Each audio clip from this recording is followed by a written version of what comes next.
Assalamualaikum warahmatullahi wabarakatuh. Dalam kesempatan kali ini kami dari kelompok 2 yang beranggotakan saya sendiri Zulfana Daryani NPM 097. Saya Urwati Usma Fauzia NPM 098. Saya Rizky Mepta Kurniawan NPM 141. Saya Bayu Cikisnawan NPM 142. Saya Samuel Panggebian NPM 132.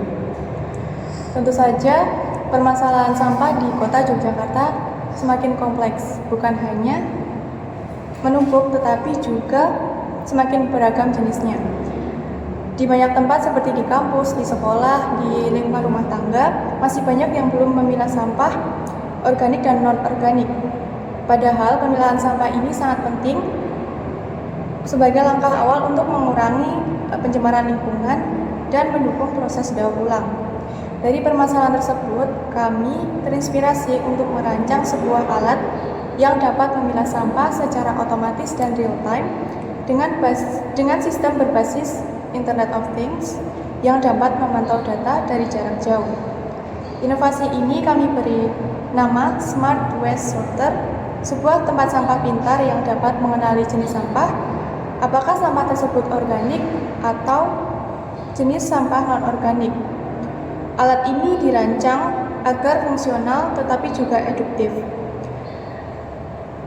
Hari ini kami akan menunjukkan langsung bagaimana alat ini bekerja. Dan kami berharap alat ini bisa menjadi salah satu solusi kecil untuk permasalahan besar yang kita hadapi saat ini. Selanjutnya, kami akan menjelaskan lebih detail bagaimana alat ini bekerja. Baik, saya akan menjelaskan alat-alat yang dibutuhkan untuk membuat proyek ini. Yang pertama ada modul ESP32. Kami beli di toko Jogja Robotika dengan harga 75.000. Selanjutnya modul MT9, yaitu modul gas sensor dengan harga 18.500. Selanjutnya ada LCD modul dengan harga 35.000. Lalu ada optical arcing sensor modul dengan harga 6.000. Lalu ada project board mini 400 poin dengan harga 13.000. Kabel jumper 20 cm male to male dengan harga 2.500 sebanyak 5 buah. Selanjutnya ada kabel jumper 20 cm male to female dengan harga 2.500 sebanyak 5 buah. Lalu ada kabel jumper 20 cm dengan female to female dengan harga 2.500 sebanyak 5 buah. Lalu ada Tower Pro SJ90 dengan harga 18.000. Tower Pro itu merupakan servo yang akan berfungsi untuk memilahnya nanti. Baik, setelah alat dan bahan yang dibutuhkan sudah dijelaskan, saya akan menerangkan sedikit tentang codingan yang digunakan. Mari kita lihat di sini. Selanjutnya bisa dilihat di sini, ini merupakan codingan supaya modul ESP32-nya dapat connect ke Blink. Ini untuk codingan sensor-sensor yang digunakan. Selanjutnya ini dengan pin-pin data yang terkonek pada modul ESP32. Yang pertama itu servo dengan pin D18, lalu IR sensor dengan pin 4, selanjutnya MQ sensor pin 34. Dan di sini terdapat setelan untuk kadar gas, di mana MQ akan memutuskan itu sampah organik atau non organik berdasarkan kadar gasnya. Bisa dilihat di sini untuk kadar gas 1000 merupakan sampah organik atau lebih dari 1000. Sementara jika lebih kecil atau sama dengan 1000 termasuk kategori non organik. Dan di sini ada beberapa setup yang perlu supaya sistem berjalan dengan baik. Mungkin cukup sekian penjelasan dari saya. Oh, ada satu lagi teman-teman. Nah, di sini tuh terdapat fungsi pemilah sampah. Terdapat di sini My Servo point red buka kurung 90 derajat. Ini merupakan sumbu bukaan servo nanti ketika ia akan membuka ke kanan atau ke kiri. Selanjutnya itu untuk MyServo titik rating ini itu masuk kategori yang sumbu nol. Ini merupakan titik awal dari servo itu sendiri,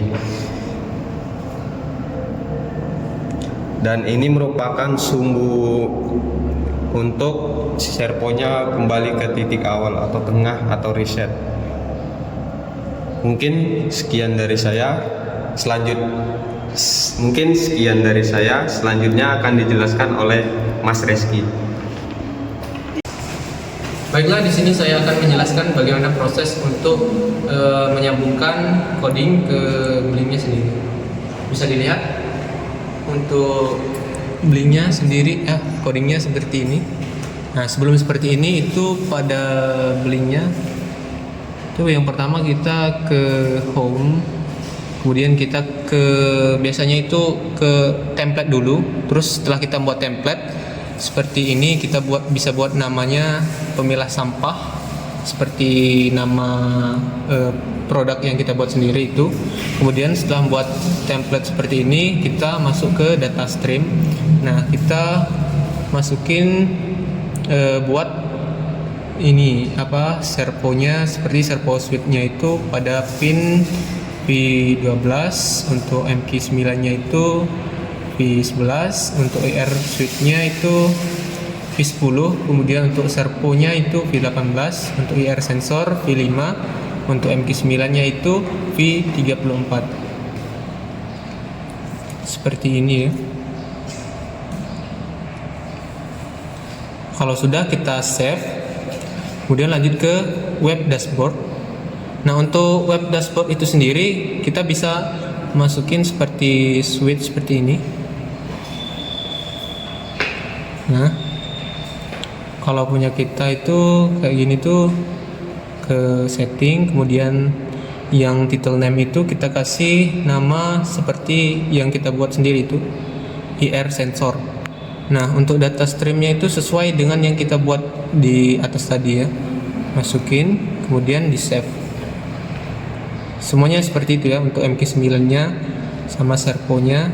Untuk IR sensornya juga ke setting, masukin namanya, kemudian data streamnya sesuai dengan apa yang kita buat tadi ya. Kemudian di save. Nah, setelah itu kita save and apply. Oke.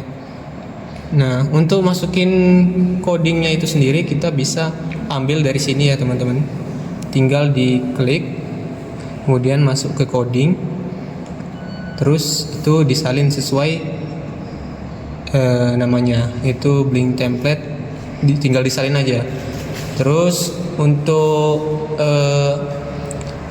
wifi-nya itu sendiri itu bisa pakai hotspot dari HP salah satu teman kita, bisa dilihat itu. Nah, untuk passwordnya sendiri seperti ini, kemudian disambungkan, baru bisa di run untuk masuk ke ESP32 ya. Baiklah, di sini kami akan melakukan demo untuk alatnya itu sendiri. Di sini ada contoh sampahnya.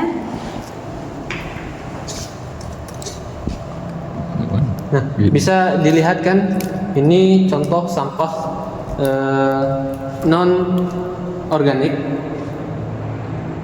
Kita masukin dan sensor akan membaca, dia masuk ke bagian kanan. Itu non anorganik. Bisa dilihat dari LCD-nya itu sendiri. Tolong didekatin, Mas. Kelihatan nggak? Nggak kelihatan. Nah, untuk contoh anorganik sendiri, sampah anorganik sendiri itu seperti ini. Ini sampahnya bergas, kita masukin, sensor akan membaca, kemudian jatuh ke bagian organik. Nah, bisa dilihat untuk di LCD-nya itu sendiri, dia akan membaca untuk IR-nya organik pada bagian IR, untuk bagian sininya dia ke kiri. Itu gasnya di atas 1000, dia ngebacanya sampah organik. Nah, sebenarnya ketika kita memasukkan sampah ke dalam alat kita ini, dia akan membaca lalu menampilkan pada bagian LCD-nya. Nah, dan kita bisa memantaunya dari jarak jauh itu dengan blink seperti ini. Kita bisa melihat data yang masuk ke sini. Cuman kita sendiri itu mengalami masalah pada Blink itu sendiri karena kita sudah 2 kali ganti akun Blink itu karena dia ada limit atau batasnya, sehingga ketika limit Blink itu sendiri tidak dapat menerima data dari sensor-sensor yang ada. Di sini saya akan menjelaskan untuk pelempatan komponen-komponen yang kami gunakan. Di sini sendiri kami menggunakan servo untuk sebagai alat pemilah sampahnya. Terus di sini ada ESP sebagai pengimpor data. Terus di sini juga kami menggunakan bigboard agar penempatan kabel ini tersusun dengan rapi. Dan kami juga menggunakan LCD untuk menampilkan data yang telah kami peroleh dari servo maupun IR yang berada di sini. Dan juga kami ada juga untuk gasnya, sensor gas MQ9 yang kami pilih untuk kami gunakan untuk memilah sampah organik dan non-organik. Terus yang saya akan di sini akan menyampaikan kendala yang telah kami peroleh dalam pembuatan proyek kami. Yang pertama mungkin dalam pemilihan kabel. Kami kemarin dalam pemilihan kabel terdapat penggalang, di mana kami salah memilih kabel, di mana itu berakibat dalam bertambahnya lama proses pembuatan alat kami. Di saat kami memerlukan kabel yang ori atau yang baik untuk mentransfer data, kami kesusahan untuk mentransfer data yang harusnya kami sudah impor dari ESP ke dalam, maksudnya dari Arduino ke dalam ESP. Kami menemui kendala untuk mentransfer data tersebut. Terus kami juga menemukan masalah dalam untuk servonya sendiri. Kan untuk servo ini kami memilih penggunaan sumpit kayu yang kami gunakan untuk sebagai penyangga dalam pemilihannya sendiri. Nah, di situ kami mengalami kendala untuk yang bisa dibilang untuk menyangga alat pemilahnya sendiri. Dia tuh nggak bisa nggak bisa lurus atau tegak seperti itu karena dia tuh kesusahan dalam memasukkan atau dia menyambungkan dengan servonya sendiri. Dan terus untuk IR-nya sendiri kami menemui kendala untuk dalam jarak yang kami pilih maupun kami gunakan, kami tidak bisa men-scan atau men-scan berkata mengetes jaraknya itu tidak bisa untuk jarak yang sudah kami tentukan. Terkadang barang itu harus kami letakkan untuk mendekati sensornya sendiri agar dia tuh Bisa ngebaca. Ya, bisa untuk membaca geraknya sendiri. Mungkin itu saja yang bisa saya sampaikan. Terima kasih. Jadi dengan adanya alat pemilah sampah berbasis IoT ini, kami berharap bisa memberikan kontribusi nyata dalam upaya pengolahan sampah yang lebih efisien dan ramah lingkungan. Alat ini memiliki beberapa manfaat utama. Yang pertama, mampu memilah sampah secara otomatis sehingga mengurangi ketergantungan pada proses manual yang sering tidak akurat. Yang kedua, alat ini bisa mengurangi volume sampah tercampur yang biasanya berakhir di TPA tanpa proses daur ulang. Yang ketiga, dengan konektivitas Internet of Things, alat ini memungkinkan pemantauan jarak jauh, sehingga cocok digunakan di tempat-tempat umum seperti sekolah, kantor, atau area publik lainnya. Yang keempat, alat ini dapat menjadi media edukasi untuk meningkatkan kesadaran masyarakat dalam memilah sampah sejak dini. Jadi, harapan kami, inovasi ini bisa terus dikembangkan dan menjadi salah satu solusi nyata dalam menciptakan lingkungan yang lebih bersih, sehat, berkelanjutan. Terima kasih. Sekian dari kelompok kami. Jika ada salah kata maupun kekurangan, kami mohon maaf. Wassalamualaikum warahmatullahi wabarakatuh. Waalaikumsalam. Ah,